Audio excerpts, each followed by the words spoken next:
We are going to do some beginners semifinals, and then we're going to hop into an intermediate match. So how's it going, guys? Sorry I'm coming in a little hot today. No intro or anything, but we are here. We are ready. We got Octopi versus Pez coming up. The winner of which will go on to fight Pedro in the finals, and then after that we've got Marmu and Solomon.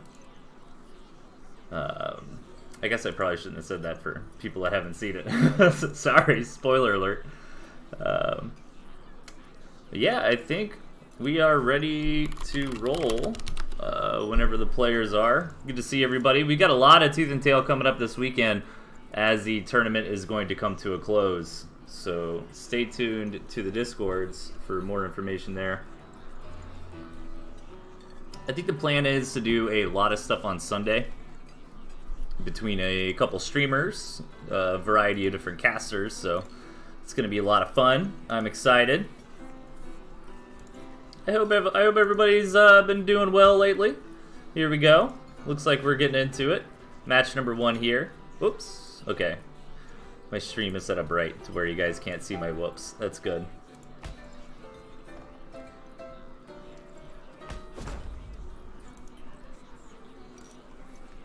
Okay, and we are at deck selection, so let's see what these players want to bring to the table here. Pez, a little bit more of an old school player, been around for a long time. Octopi's been here for a minute as well, but I would definitely put more in the beginner, not beginner, but like newer player bracket. Well, I guess this is the beginner final, right? So there you go. What's up, Bo? Beginner semifinal. Jeez, I am off. I'm drinking my coffee now. I apologize. Y'all know what I mean. Alright, over here on the right, we've got Octopi. Their opponent to the left, Pez.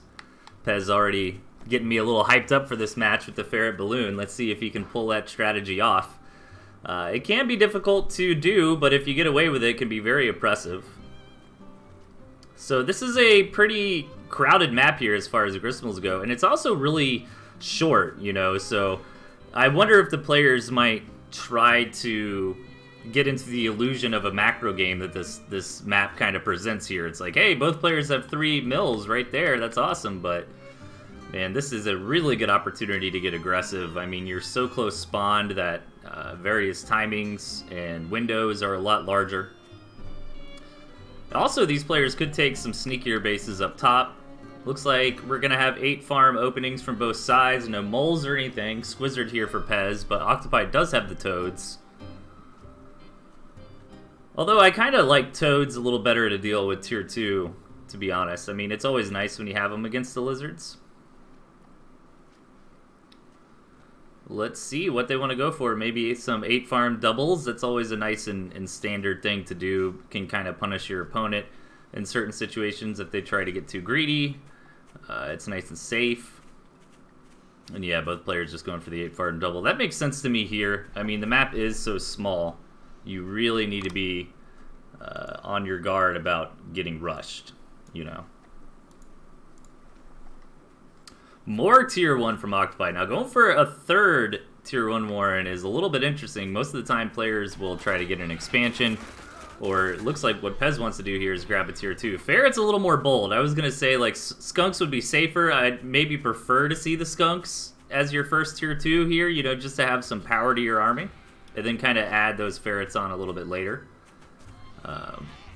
But this is interesting because Octopi is going for the 4 tier 1 opening here, which it has an opportunity to punish stuff like this, especially when your tier 2 of choice is a ferret. You know, the ferret's not going to be as good in this defensive situation as like a chameleon or a skunk would be. And here comes Octopi for the attack. Gets a Warren, but loses the commander, so Pez is going to be able to recover from this nice and neat. Like, yeah, losing the Warren does suck, but, you know, Pez just won that fight so hard because Octopi just barely lost the commander there. And now Pez is in a great spot. He's got the tier 2 up. He's got the ferrets, which are going to be really nice to make this lead even more devastating, to just sit back and poke a little bit. But at the same time, if you do go for that, then you might be not utilizing this tempo advantage as much as you possibly could, because yeah, this poke does suck, but it's also buying Octopi some time to get out the chameleons. Good target fire on that ferret, goes down, and Octopi is going to be able to clean this up. Well, it's actually going to be a pretty close trade here, with Pez barely breaking through, but now that Pez is on the production, this gets a little bit scarier here. I was going to say, maybe if you're Octopi, like, you're fine with that engagement, because you got the ferret, but, you know, Pez is coming here, he's got a couple warrants. The cam is here, and once you get right up on top of your enemy's production in any RTS, you know, you really get them in a stranglehold there, not being able to rally back up the proper number of forces needed to really deflect the attack in time. And Pez is sitting large here. Gonna even take the expo. The 5-minute mark is almost here, so just wants to say, hey, I feel like I've got a lead, I've dealt some good damage, I've won a couple fights, but you know what, I'm not going to put the entire game on the next attack, you know. I actually do like this. The balloon's a little much, I don't think you really need the balloon at the moment. I'd probably rather see a couple farms instead. But as long as Pez really gets a decent amount of farms on the back side of that balloon, I think I'm fine with it. Yeah, we are just getting going. This is match 1, game 1 here.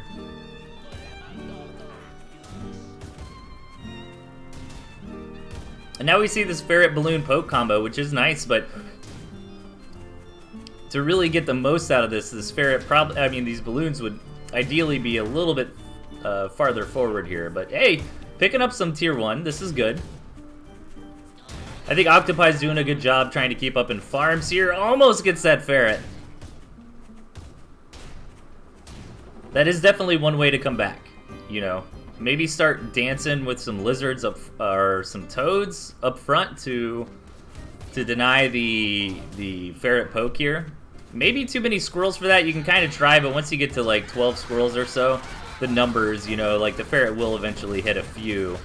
But I would like a few toads to kind of deflect against that. But it's not really going to matter here because Pez realizes he's got enough. He's going to just charge right in, immediately knocking down this second base, which is a huge deal now that the rest of Octopi's income is about to mine out here. And Pez is just going to push on through, and I don't really see Octopi getting enough back together. He's got a couple tier 2. You know, Chameleon Falcon's a great combo. It's going to be able to push back, but again, Pez has just dealt a lot of damage. You know, knocking out that second base, taking out some Warrens, taking an advantageous trade. And Octopi's really just got to commit, you know. Maybe wait for the extra couple tier 2 units and just see if you can get anything done. I like this angle, trying to not fight underneath the balloon. But the commander is going to go down. And Octopi should be tapping. There it is. And nice, clean victory there from Pez.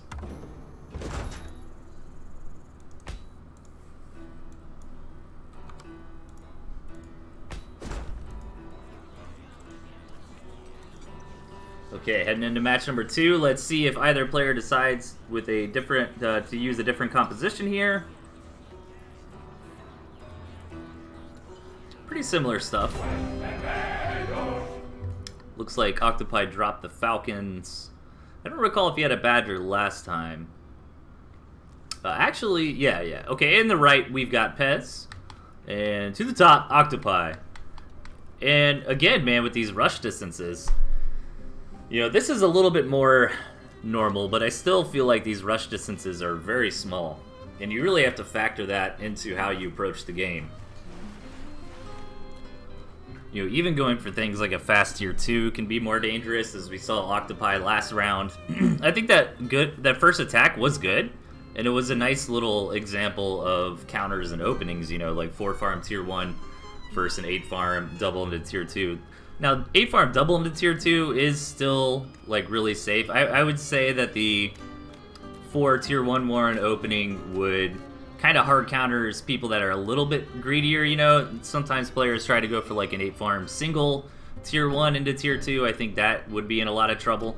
But in general, you're kind of okay with that 8 farm double against most aggressive openings, as long as it's not pre-8 farm kind of stuff. But still, We saw Octopi do a very nice attack with the heavy tier 1 opening versus the tier 2, and that ferret, you know, not exactly the unit you really need in a clutch in a fight. I think with Skunks or Cam, maybe Octopi could have Pez could have handled it better, but where Pez really got the edge was when Octopi's commander went down, you know, because otherwise Octopi would have been essentially traded squirrel for squirrel, plus got the war in there, and it's a nice spot to really continue to pressure your opponent.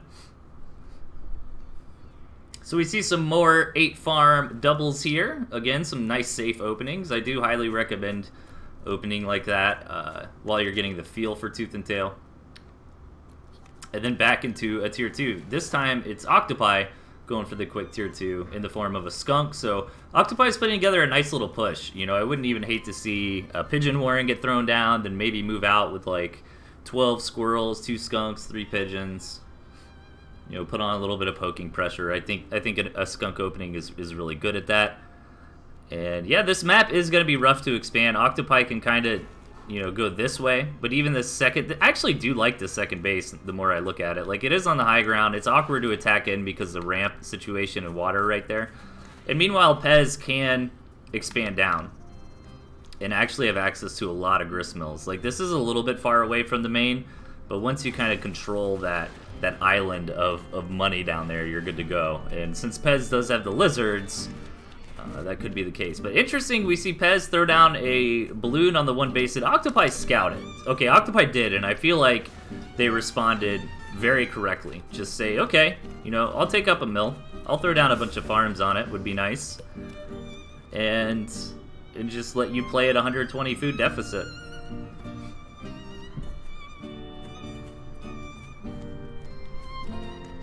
A one-base balloon can be nice if you're trying to maybe rush out to like a tier 3. You know, something like that. But really, Octopi's got to do is just not attack into here. Yeah, and I would even like to see Octopi be a little more aggressive on farming up on that second base. Go up to even 3, maybe even 4. And some more tier 2 on the way for both sides here. Now, this balloon could actually be really good if it was relocated right here, right? Because then it would protect all 3 of these bases, and it would give Pez a nice siege point to come in with the ferrets. You know, this balloon's going to grant vision of this high ground over here, so that the ferrets would be able to just non-stop harass. And once you're tired of it, it's like, what are you going to do? You're going to attack into me? You know, maybe in that case, Octopi would come around this way, assuming... Well, even if that balloon is there, the balloons aren't great unless they're being protected.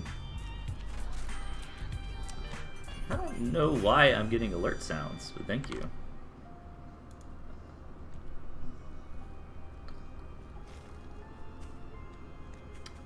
Yeah, I gotta look into that. What happened earlier?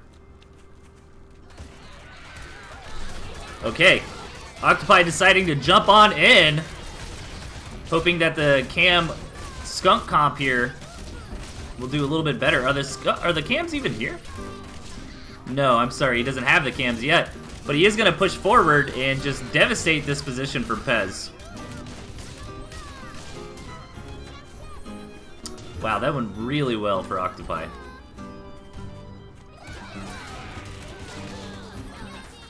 I think there was a Cam. Sorry, I was trying to figure out what that sound was, but... I think there might have been cams like right when the fight started. That would probably make a little more sense. But Octopi is really committing here. This is Pez's opportunity to maybe shoo him away. However, Octopi looks like they're looking for the killing blow. And Pez does not have a whole lot left here. Maybe sell off the ferret warren, try to get out whatever you can. But I think Octopi has just got too much. Really good decision-making to just kind of farm up a little bit once he saw the balloon. Get up to the Cam Skunk, a really powerful, mid-game pushy kind of composition. And just come in here and run him over. Very one-sided engagement there. Octopi gonna tie things up 1-1.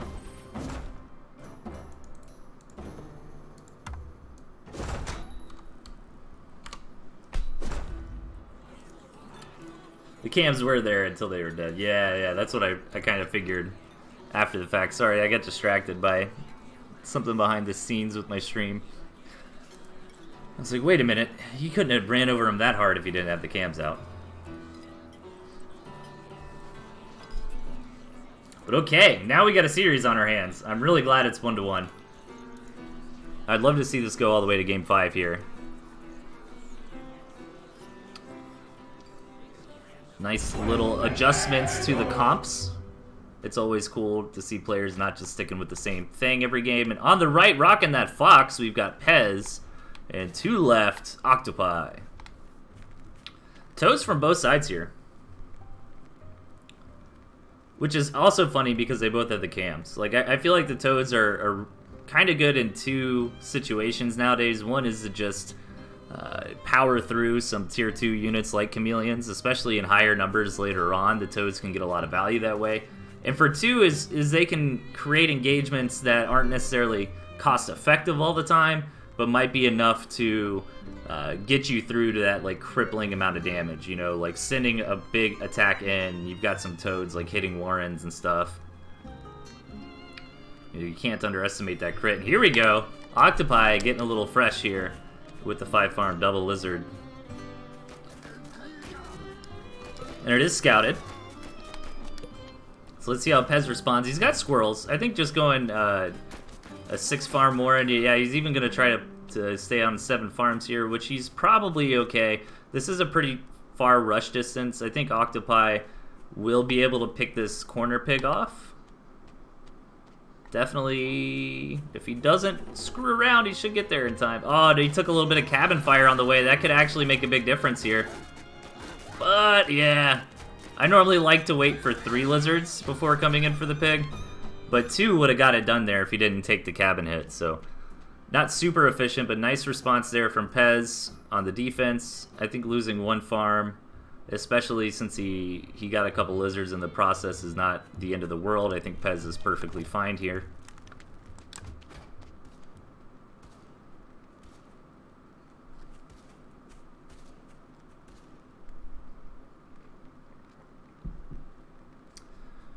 All right. So Pez thought about building some Toads. That was kind of interesting, and then maybe decided, okay, I don't think he's going to keep coming in with the lizards. Held off for a moment. And let's see where they take it from here. We're kind of waiting for a player to throw down a tier 2, to throw down a gristmill. They might get caught in a little bit of tier 1 chicken. You know, after there's been aggression, a lot of times you can be tense and a little paranoid, and you're like, okay, what if they attack me again? I need units right now. And Pez is going to grab that skunk. The skunk, not the greatest against Squizzard. However, Pez does have the Toads here to help leverage against the reptiles.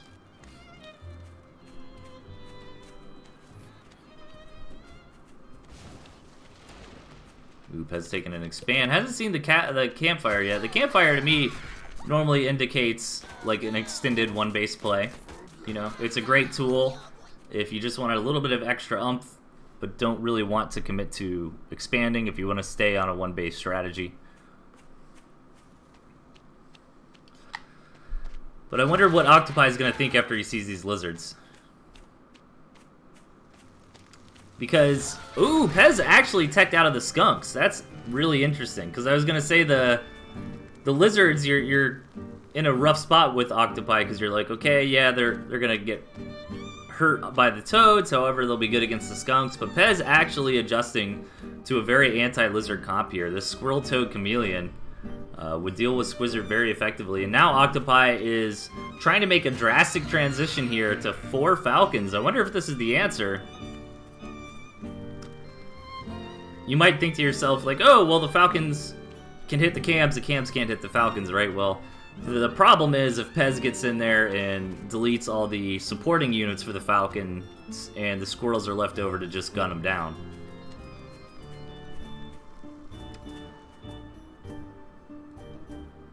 But neither player deciding to commit to the engagement. And here's the Fox Warren, and it's in a decently hidden spot. I think if Octopi was just going to scout into the main, he'd probably see it anyways, since it's on the low ground right there. But I like the effort to hide it. And so far, Octopi hasn't seen it. And the Fox is just going to do so good against these Falcons as well. But if Octopi hits now, before the Fox Warren is done, here he goes, moving in. Pez pulling his units back. That's typically not something you want to do here. Maybe the cams weren't in the right position. Yeah, unfortunately for Pez, did not quite micro that engagement correctly, and Octopi just slams through. No contest here, barely losing any units at all. Was going to back out for the time being. Still has a few Falcons in the air. Now, the Fox can be a good comeback mechanic. I was going to say, yeah, you need to be careful, though. Probably don't want to keep the tier 2. You know, the second base just got denied. Octopi is in a phenomenal position this game. However, Octopi doesn't really have anything that can deal with this Fox well besides just sheer numbers, right? The Fox can poke apart the army he's got. He has lizards, cams, and owls in his deck, which are all great anti-Fox solutions, but he doesn't have them here on the board. And he's just not going to give them the time of day. I think this is a good idea. And the Fox, when it spawns, oh my god, it's going to be tucked in right into this little crevice here. But it looks like Pez is able to rally enough forces, and here's the Fox. The Fox is going to clean all this up, and I think Octopi is now in serious trouble. Pez is on a clock. Like, he's got to deal critical damage. I probably wouldn't bring the squirrels with me, though, because he really can't afford to lose any of them. He wants his Fox to buy time for him to rebuild an army. He needs to be careful, 4 HP. Ooh, I don't think Octopi's got enough to keep committing in here, but he really wants his Fox. It got low HP. It should one-shot this Falcon. It actually targets the Toad, though. Oh, this is clutch. Really needs to get that shot on the Falcon. That's what's dealing most of the damage here. That one should get it. There it is. Backed into a corner. Is he going to have enough reinforcements to support this Fox? It looks like barely. Nice target there on the Falcon, but here comes more units from Octopi, and he's going to have to give it up. But I think Octopi can still win this. He's just got to sell off the Falcons. He needs to just build up some lizards. Pez really needs to get some targeted shots down on those pigs, though, if he wants to have a chance at winning this. This Fox is getting him a lot of value, but it's going to become a numbers game here shortly. Pez just doesn't have an income, and again, I think moving around with the Fox and the armies here is a bit of a mistake, and that's going to be it for the Fox. So nice effort there, trying to come back into the game, but Octopi manages to seal it out. All right, 2-1 Octopi here. He just needs one more to advance to the finals.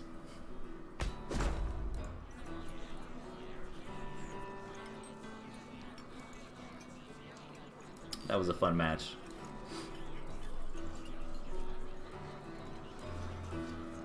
Good to see everybody. Hope y'all are doing well. It's always fun. I'm going to be back on Sunday as well to wrap up the tournament. It's going to be a good time. There's going to be a lot of Tooth and Tail on Sunday. I think it's getting started at 10 a.m. Eastern. And we plan on going for like 5 or 6 hours, so between various streamers.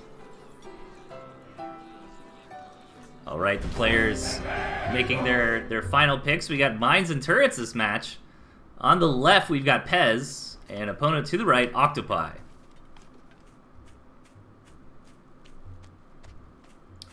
I keep thinking of Octopath Traveler whenever I see that name. That was a really good game. I need to finish it. I got pretty far into it. I have this really bad habit with games to just play them until like 60 to 70% completion and stop. That's what I always do, man. I like really laser focus in on a title. Get like almost done with it, and I'm like, alright, I'm done. And then by the time you want to replay it, you're like, it's been so long, I might as well restart. And then you get like 60 to 70% into it again, and then you quit. Yeah. Yeah, man. It's rough. So this is a cool map. Wow, actually, you know what? This map just got a lot cooler, because if you look closely, these trees are blocking these back expansions for Pez. I still feel like Pez could get out there and plant their flag far enough on the map to try to start controlling this, but these are not as free as they look. You know, Pez would have to walk all the way back here to get to those. But I'd still be pretty happy with him if I was Pez. I was hoping maybe there's a secret path here like that, you know, but not quite. However, this mill right here is a great natural. This one's even fine if you want to be more aggressive. I wouldn't hate to see Pez kind of expand out this way, to be honest, since he does have the turrets. 8-farm doubles here from both sides. And Octopi, you know, this is great. You can't really be upset with that kind of spawn, right? You got a natural, a third, and a fourth. I mean, it is pretty close to your opponent's base, but it's a short map. We've had a lot of short maps this series.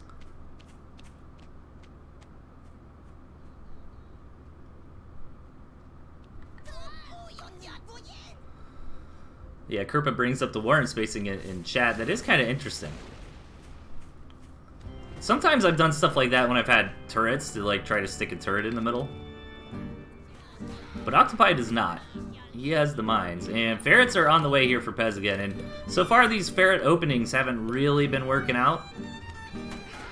As much as I love the ferret and love to be one of those people on the ladder using that really mean style, it is difficult to open like ferret first. Now, one thing he's got going for him on this opening is Octopi did expand, so he doesn't have a straight, you know, all investment into army right here. But the problem is going ferret first, it is basically, you know, you start poking your opponent and your opponent just calls your bluff and says, all right, you want to fight, I'll fight, and they hard engage. You know, and if they've got something like the Chameleon, they're going to have a better direct engagement than you. But I think it can be done. You just really want to make sure you're putting most of your army into tier 1, or most of your money, you know what I mean? You don't want to be doing that upon a bunch of other stuff. And having the lizards here is kind of cool, adds a bit of variety. Oh, he really wants him to hit that mine, but I think it might just be a little bit too far off. So far, Pez doing a good job. Pressuring Octopi a little bit. Octopi not wanting to commit quite yet. He was probably waiting for that other Chameleon, which spawned pretty recently. And let's see, I mean, Octopi should just be moving in. However, Octopi has not just been building hard tier 1. Yeah, here he comes. He's coming in. The ferrets both go down immediately. And he's just going to back out. Ooh, he baits him into the mine, too. Very nicely done. And these cams are just going to clean everything up here. Yeah, and that's what's rough about that opening. You know, maybe if he had some turrets, or if he was all in with it and didn't also have an expansion behind it, you know? That way he had a little bit of a army value lead, and Octopi just smashing in here with a bunch of squirrels.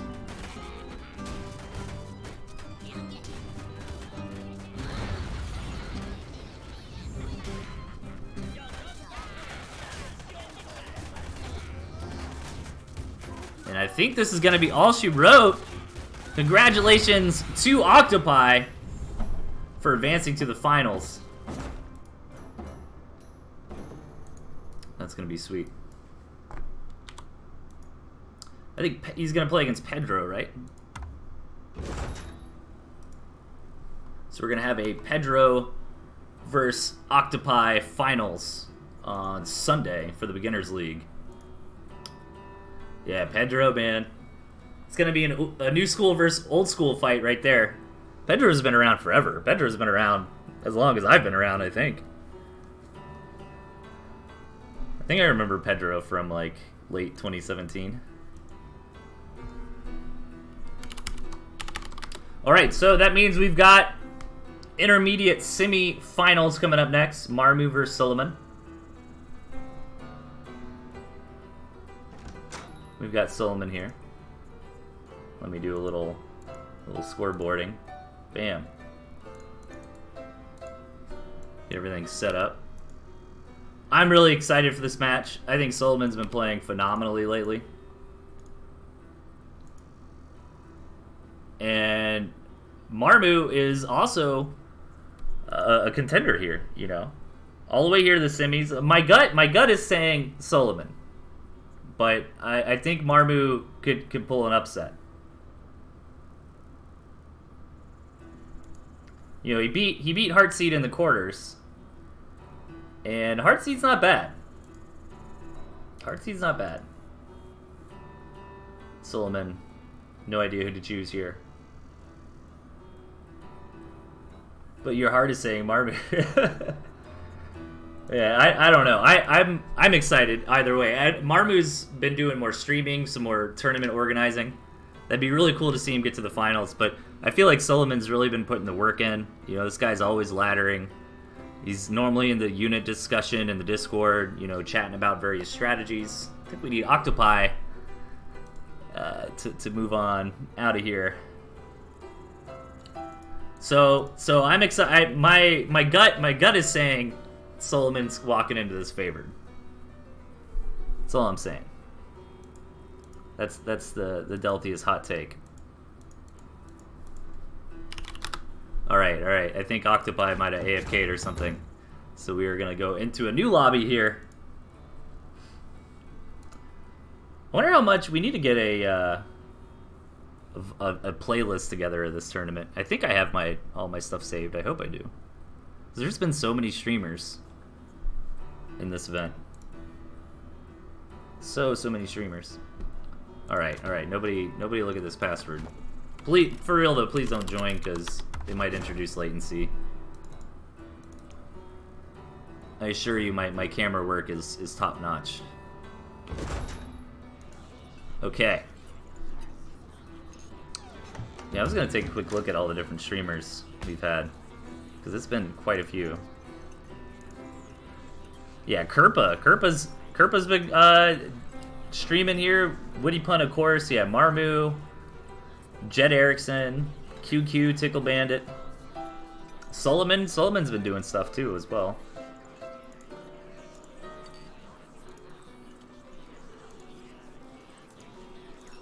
Oh, I'm pretty sure they're all saved. I'm pretty sure. I'll make sure after. Actually, let me look right now while we're waiting. I think I've been highlighting everything. I do need to do some YouTube exporting. Let's see.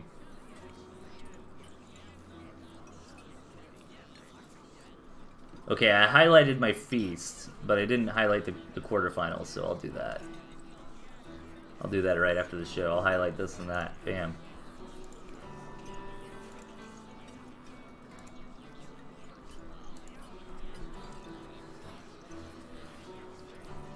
Okay, I think we're ready. We got Marmu here, we got Solomon here.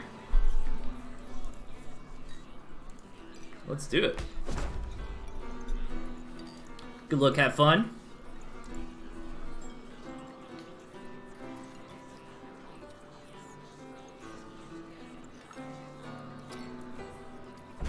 Okay, here we go. On the left, we have Marmu. And over to the right, Solomon. These are some good-looking decks here. I actually really like Solomon's comp. I think that's pretty strong at the moment. Going for 3 tier 2 is a little bit greedy, but I think it's a good synergy between the 3 that he brings. The Wolf, of course, just a really fantastic unit in this meta. You know, really, Wolf buff tier 2s can, in a lot of cases, be, you know, stronger than tier 3 comps with stuff like Badgers and stuff. The Boar is really interesting, though. I do like Marmu. I feel like Marmu's deck here is a bit more of a fighter style, right? Like Solomon's got a solid mid game. His early to mid game might suffer just slightly from having only squirrels, but that depends on the build. Like I wouldn't hate to see him try to get out a quick skunk cam, you know, to reinforce that. But Marmu to me seems a bit more laser focused on the mid game. He's got the Squizzard to be very aggressive to beat some of the tier 2 comps, and he can transition into that Boar, and the Boar is more of a unit you want to try to do a timing with than something that just scales into the late game and gets you a lot of value like Badger, Owl, or Wolf. The mines are also signal a little bit of aggression to me. They can be used defensively, sure, if he wants to maybe try to rush up a Boar and is worried about an attack after he gets scouted. But ideally, Marmu wants to sneak these mines out on the map in like key positions where some fights are going to happen. But look at this, Solomon. Just going to barbed wire on up the main. Only on one side, though. For some reason, when I first looked at this, I thought that wall went all the way through. I was like, is he going to go for like a one base wolf? So a little bit of investment in barbed wire, but it's not too bad. They are pretty cheap nowadays.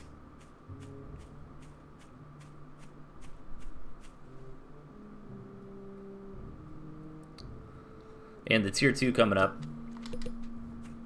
So what do you do if you're Marmu? You've seen a little bit of barbed wire, but that's not the biggest investment in the world. You know, it's not like throwing down a balloon or something where it's going to really raise a bunch of alarms. He is still going to get in here and get a nice scout.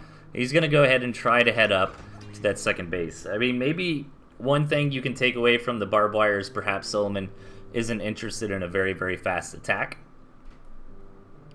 But, especially if Solomon stays on one base, I mean, if he just keeps churning out squirrels here, waits until the 4 cams are up, that's a solid time to go in and try to strike, especially if Marmu's investing a lot into second base economy here. But no, Solomon is actually going to grab his own gristmill. I'm still curious how many farms he's going to take, especially, alright, this is where I'm really interested in his decision making, because he scouts a whole bunch of farms here. That's really all he needs to see. So what does he do? Is he going to take a bunch of farms of his own, or is he just going to... Yeah, alright. I figured this is more a Solomon style. Solomon's pretty good at knowing when he's got openings, and I think this is the right call. I think he's going to try to punish Marmu for being so gosh darn greedy there. Some mines coming out from Marmu. The tier 2 might not be what he needs. I don't think he's going to have time to get out those extra crams. It would be nice. You know, maybe if Solomon doesn't move out immediately, but if I'm Solomon, I'm moving out right now. One extra cam is already almost here, though. But you need to just try to rally everything up. This is a big, important fight. If Marmu holds this off, he's in a phenomenal position to win. But this is a huge moment for Solomon to strike. And let's see how the defense is here. Oh my gosh, Marmu holding it off like a champ. Solomon having to run away. And now this is going to be a very difficult position to come back from.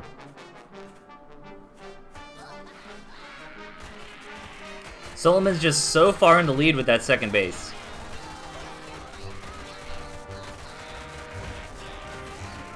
Attacking is rough, man.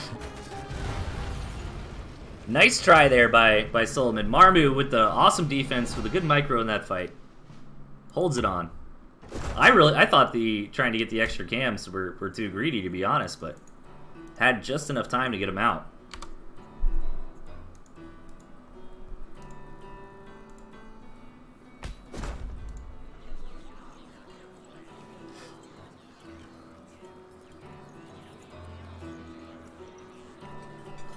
Okay, Marmu taking the same comp. Solomon giving it some thoughts and actually going to change it up quite a bit here. In the bottom, we've got Marmu, and up top, Solomon. So it looks like Solomon's saying, alright, my attack didn't work. I'm going to totally switch gears and try to go for a more defensive style here. Macro up on a couple bases and get out my big juicy tier 3 units.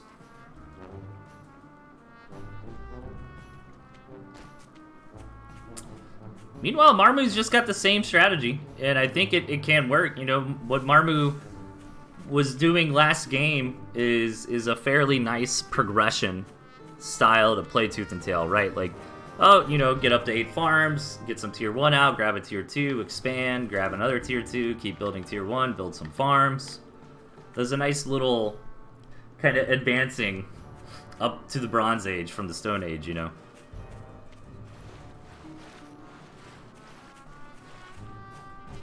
So I think Marmu will be just fine. I'd imagine if Solomon wasn't attacking, Marmu probably would have taken a few more farms, built a boar, and pushed out to see what he could get done.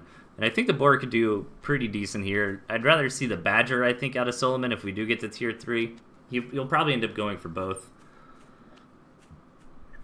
But this is an interesting map for Solomon to try to macro up on. Now, if he can properly secure this whole area, then actually, you know what? This could be a really cool game. Actually, I like this map a lot. Like, Marmu's a little bit on the clock, right? Like, he's basically relegated to 2 base here. He could try to sneak out this 9 o'clock, perhaps, as a third. But if he's really able to take this, then I think Solomon's in trouble. Because Solomon should be able to fairly easily come up here and claim these bases. And this barbed wire, you know, this is a lot of spread out area. However, there's so many doodads and terrain and little bits of water here and there that you can really kind of effectively cover this area up without the biggest investment in the world.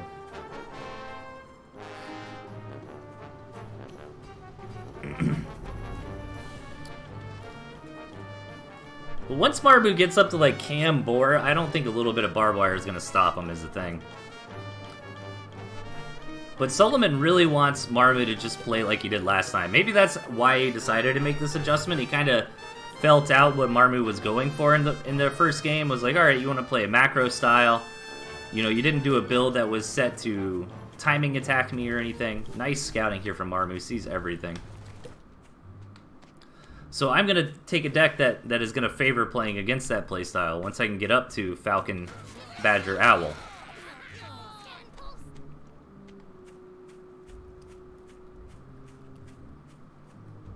So far so good. I'm really curious how Marmu wants to play this out, because I think I know how Solomon wants to do it, right? You know, but what's Marmu's move? Is he gonna try to throw down a boar and push through this? Is he just gonna go to the late game himself with a bunch of Cam Falcon? You know, if he does that, again, he probably can't get much further than, like, second base economy, which is why I probably, if I was in Marmu's shoes, I probably want to try to put together a boar hit.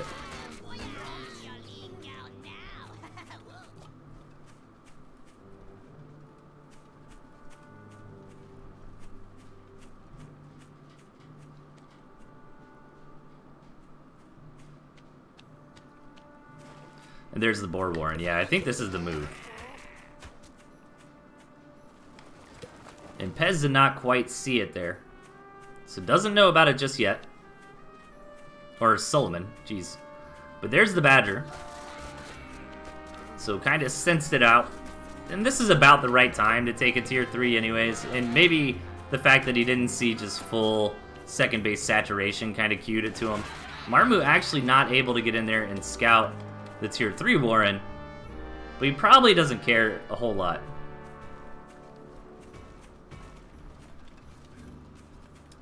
Because I think if you're Marmu here, you're just looking to push out once this board is ready.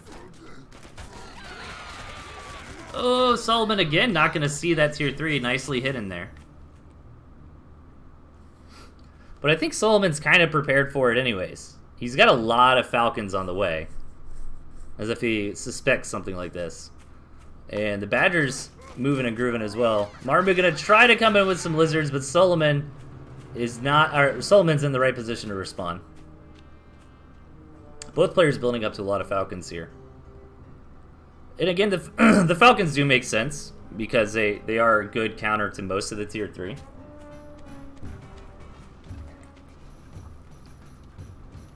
And Solomon probably assumes, hasn't scouted it for sure, but could probably make a educated guess.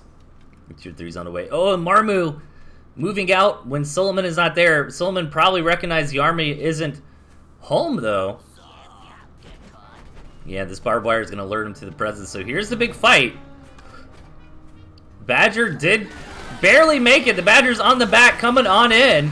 But the board trying to get up front and roast everything down as fast as possible. Marmu doesn't even really need to kill the Badger as much as he just needs to kill everything else. The Badger is the only thing left here. However, all these pigs are really putting into some work. And trying to punch into the Warrens. A lot of the reinforcements there managed to make it back in time. Solomon's able to hold. He took a lot of damage, though, and he's really looking for whatever he can get on this cleanup. The Falcon would certainly be nice. He will clean up these extra couple squirrels. Smart move by Marmu to just go ahead and sell off that boar Warren. I mean, Solomon took a lot of damage there, and the Warren almost went down. If that Warren went down, Solomon would be in a lot more trouble. And Solomon is going to come in for the counterattack here. And let's see if Marmu can actually hold this off. Pushing in here, trying to micro this Badger to keep it alive. It is going to run into the water, but that is going to slow the other units down. This Badger should be able to escape. That's actually really good for the Badger there. And Marmu holds. And keep in mind that Solomon took so much economic damage. He's probably only got a couple more of these attempts before sheer numbers will start winning the war here for Marmu.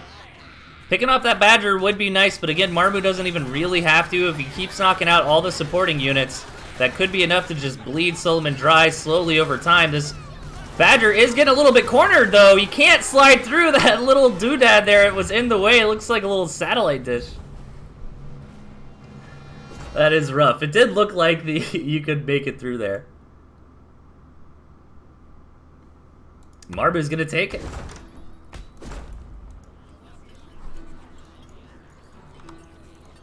This is a best of 7, so Solomon's got a little bit more wiggle room here, but really needs to get a point on the board here. On the left, we've got Solomon swapping back to that original deck, and over to the right, Marmu. This time around, going for the Wolf. The Wolf Cam Falcon is really strong. I actually really like Marmu's setup a lot. The Squizzard can do a good job against Skunks. You know, I feel like Skunks are probably the weakness, but the Squizzard can probably get you through that. And Cam Falcon is, you know, Cams are just great in the early to the mid game, and then they're going to scale really well later. Of course, you got the Falcons to also scale, and the Wolf just makes it that much more painful. And again, similar stuff here from Solomon, but just being a little more greedy on his tier 2 slots, wanting to fit in that Skunk rather than going for the Lizards. And the mines, I feel like, are a bit more reliable. You know, the barbed wire is a little bit map dependent. You know, you want maps like we had last game. You know, with this much big open space, a couple of mines could still be awesome, but the barbed wire not so much on this time around. And again, we have pretty short rush distances here. And both players have access to a lot of economy. Marmu's up on the high ground, which is always nice. But Solomon does have Falcons, which can help out with that flying vision. We see 8 farm doubles from both sides here. And gonna keep just railing out the tier 1 for now. Both players just scouting, seeing what's up, confirming what their opponents are up to. And it can be difficult when you keep seeing all this tier 1 to transition into the tier 2. Gonna see these mines go down. I don't think his squirrels will get there in time, but he can carefully sweep them and try to only lose a squirrel or two. But if he tries to start doing that, then Marmu would have the opportunity to come in and try to strike. Marmu gonna be the one to save up for that big juicy tier 2 here. Meanwhile, Solomon grabbing a gristmill. Is Solomon gonna get the scout on the tier 2? He's not. But he knows the money had to go somewhere. Solomon does see the expo here.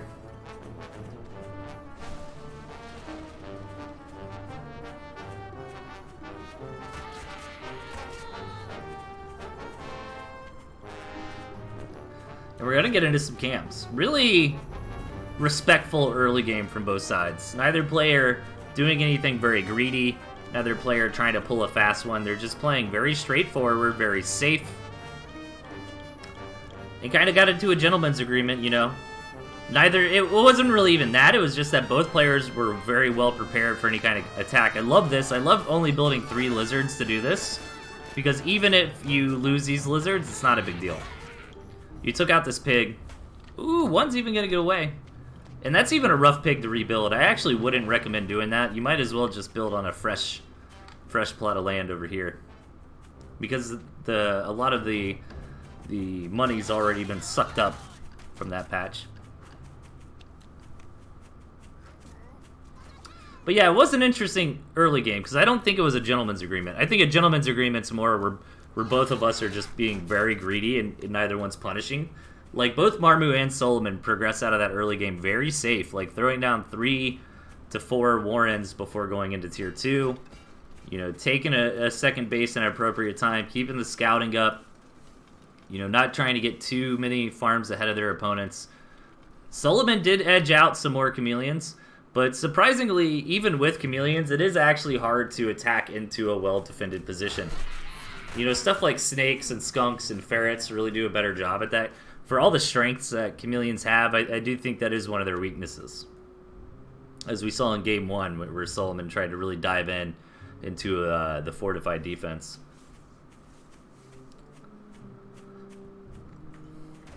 I love these mines on the top. I don't think Solomon saw those go down. This one piece of barbed wire is cool. It's actually more of a ward for the maps, is how he's using those to alert him if enemies are coming by. That's pretty smart. Try to get some value out of that deck slot this game. And this is so much tier 2 coming out of Solomon. I guess Marmu's keeping pace, though. He's about to have 6 chameleons. Like, that is a crazy amount. This is about the phase in the game where somebody can throw down a tier 3, but that's also a little bit risky. Because if your opponent does scout out that tier 3, they can come in, you know, especially if they wait until like right after you've paid for the tier 3 unit too. You know, that way they're striking in where you've got 360 resources kind of wrapped up on something not helping you at the moment. And here's the tier 3 for Marmu. Now this will put him in an amazing spot. It's a high risk, high reward kind of thing. And once armies get this big, it can be very difficult to get in there and scout effectively. But this is about the time, right? Like, it's tier 3 time. If you're gonna do it, now's the time to do it.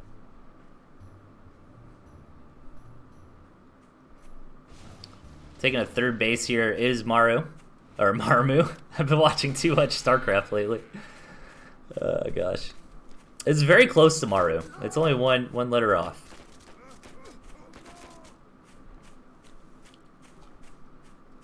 And this is neat.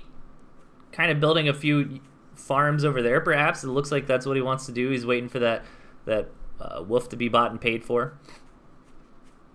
Maybe trying to not put all of his eggs in one basket. Maybe he's just worried about taking these 3 farms up front in general. Because they fall pretty quickly in a fight.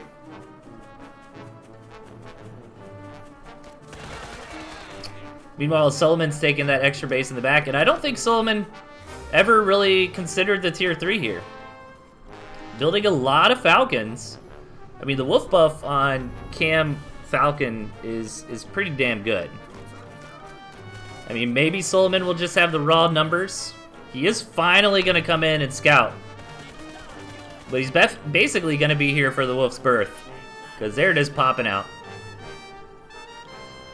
And he is going to want to attack in, ideally before the tier 3 is done, but it's already here. He's going to come in, he's going to hit these mines. And here comes a big engagement. Let's see if this wolf buff can really make up for the difference in tier 2. And it looks like it does. Marmu needs to be careful. Oh my gosh, 7 HP on the wolf. That is absolutely perfect. You do want that wolf to take some damage, ideally, for the tanking. And look at that. But I was getting worried that it was going to die. Nicely executed there by Marmu. I think Marmu does a good job in these standard straight-up games. Like, he really knows how to evolve his position. Like, I think what Marmu did there was just kind of very textbook, playing it safe, but progressing into tech and progressing into economy at a reasonable, threatening rate.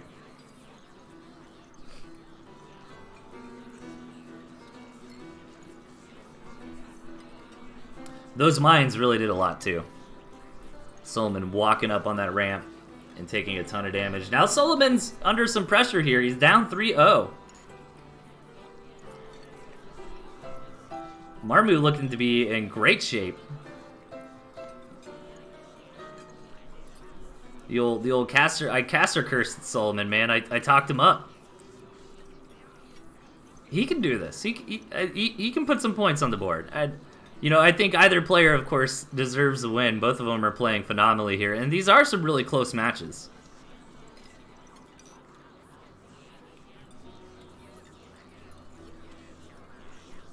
But it's interesting because Marmu is just kind of playing this very standard macro approach, and it's paying off for him. And in the bottom, we've got Marmu, and up top, Solomon, desperately needing to win a map here to stay in the tournament. And I really like Solomon's adjustment here. I was going to kind of talk up... So I played a good bit against Solomon on the ladder, and I think what his strong point is he tends to have a good job of knowing when he can attack. Or a good sense of it, right? And that's something really hard to do. Like, attacking in Tooth and Tail, unless your opponent just does something really wrong or really greedy, it can be very difficult, or if you just win, you know, if you steamroll an engagement, it can be really tough to find when you can actually tack in, because, you know, if you guys are pound for pound, your opponent's got that defender's advantage. So a lot of times it's difficult to really make that commitment. But I think that's one of Solomon's strengths. He seems to be good at knowing where the windows are. All right, my opponent, you know, went for a tier 2 too early. I can build some Mole Warrens and push in. You know, my opponent tried to build up too many farms or go for the wolf. But it's a double-edged sword style of play. Because if you don't pull it off just right, it is then most likely you're going to lose after it. Where I think Marmu's approach is very solid. You know, Marmu's not really taking risks. He's just kind of building up. He's doing a good job scouting. But he seems to have a pretty well-defined plan. Like, I just want to get up to my 2 bases, get up to my juicy tier 2 units, get that tier 3 out, and make a push. Or really, we haven't even seen a whole lot of push-outs from Marmu. You know, in games 1 and 3 there, he kind of won off of deflecting an attack.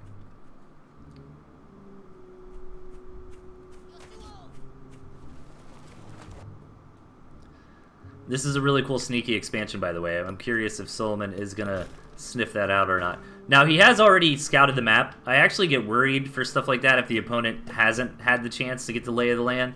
Because it's like, oh, I got to figure out what's over there because I haven't seen it. You know what I mean? But Solomon's already seen it, so he's got no real reason to want to go there. But look at this. This is a bag of builds kind of setup here. This is a very distinct attack. And Marmu did invest into that second base. He invested into tier 2. And again, snakes not as dramatic as ferrets in that regard, but snakes are not the tier 2 I'd like to have on. You know, having a skunk here would be better, even a cam. But the snake can make it work too.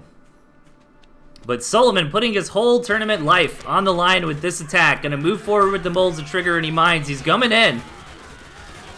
One snake is already on the board. These toads are gonna come in and explode. Take out a warren. A pig has fallen already. But it looks like Marmu's gonna hold this.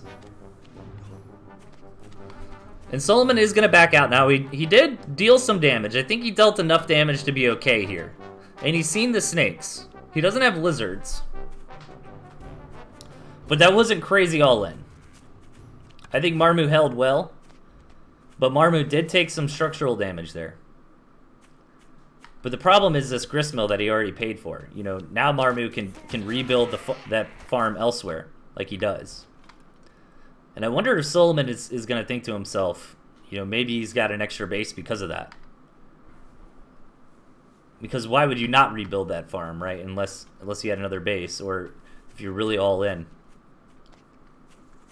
Solomon going to come in for round 2.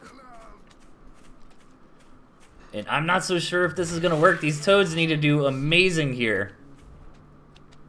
The snake's already coming up to harass. Needs to be careful, though. This road is going to make the units from Solomon able to chase those down quickly. But the snake does get out. This is it. Solomon moving forward. The toads do get some nice hits. But is it going to be enough? He's got the mole warrens here to reinforce on the front lines. He's dealing some extra damage. A snake went down. Another pig went down. I think some warrens went down. And he's getting some okay damage in, but the problem is Marmu's winning the trades. And Marmu's feeling confident here, going to step up for the counterattack, and the snake might be too much.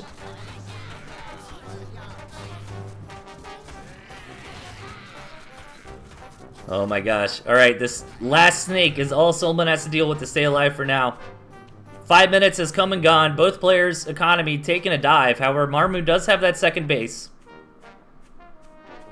Nothing really built on it just yet outside of one farm.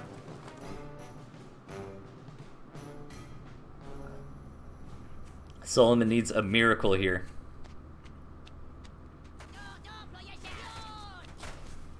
I think he's got one more try. I don't think he's down and out yet, but these toads are just not getting the value he's looking for.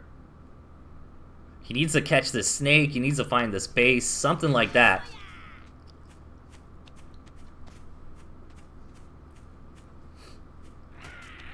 You know, I think if Marmu went camps this game, maybe these Toads, you know, trading so effectively against the Chameleons. See, that's a start. You know, picking off a worm for free.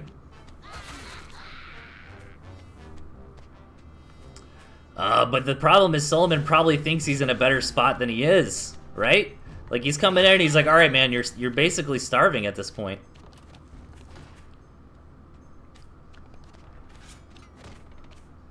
Not knowing about this extra base is really hurting him. It's really cool to see the hidden base win a game, because I think right here it pretty clearly is.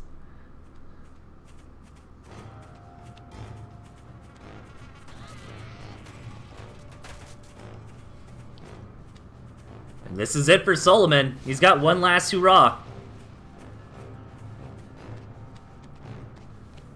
If Marmu holds this, he advances to the finals in a 4-0 sweep.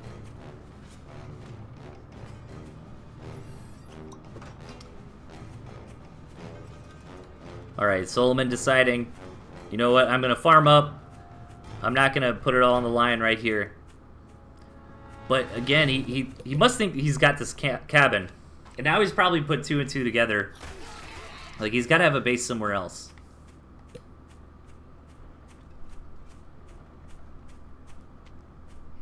And look how saturated this base is over here. So juicy.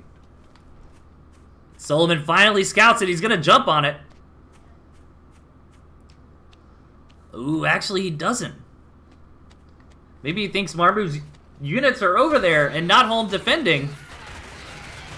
No, he's just going to try to attack in. I don't think he realizes how long that base has been there. He thinks, alright, if he invested so much over there, he surely doesn't have enough. But that base has been there for quite some time. Congratulations to Marmu here for the 4-0 sweep. Going to advance to the finals on Sunday. And that's going to be a lot of fun. Stay tuned on the Pocketwatch Discord, guys, on the Tooth and Tail Championship 2020 Discord for information on the last weekend of the tournament. We're doing everything this weekend. Wrapping it all up. It's going to be a blast. I think it's all going to be on Sunday, starting at 10 a.m. EST.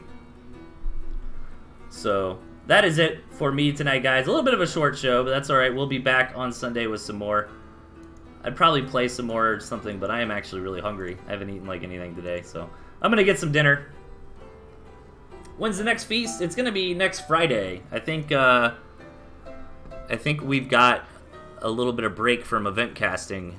So yeah, next Friday I'm gonna be back to casting some replays. I did cast some last Friday as well. A little mini feast. I think I got to 6. So send me some replays, guys. ToothAndTailTV at gmail.com. And I will showcase those next Friday, 6 p.m. Cast Pocket World Live 24/7. Dude, we got to do some kind of Pocket World cast. Maybe it'd be cool to do like some weekly updates or something. That'd be sweet. We do have Pocket World Live now, by the way, guys, if you were not familiar with that. Is this still the same website? Does that still work? Are you slacking, Master? Oh my gosh, it does work. I can show this off. Okay, hang on. Bam. Yeah, so this is the live Pocket World website, guys. Showcasing the variety of points that players are gathering. How many resources the different factions have. We've got the chip faction here. I like that. So basically we're trying to win ranked games and take over more and more territory. It's like a mini game that you can play within Tooth and Tail itself. So as long as you've signed up to a faction in the Discord, then your ranked games will either will count towards helping your faction defeat your enemies. It's pretty sweet. Look at it all moving and grooving now. It's alive. I like the improvements. We did use this for the 21 Generals too, or at least a version of it. Hell yeah, brother. Alright guys, that's it for me. Participate in the Pocket World. I'll see y'all on Sunday for the end of the tournament. championship matches. It's going to be a blast. A lot of people are going to be streaming it. I'm not exactly sure on the ifs, ands, and buts about it, but I do know we're going to start things off at 10 a.m., and it's going to be a lot of fun. And shoot me those replays. I'll be back casting regular Feast content next week. Everybody have a wonderful weekend, and I'll catch y'all on Sunday. Take care, everybody.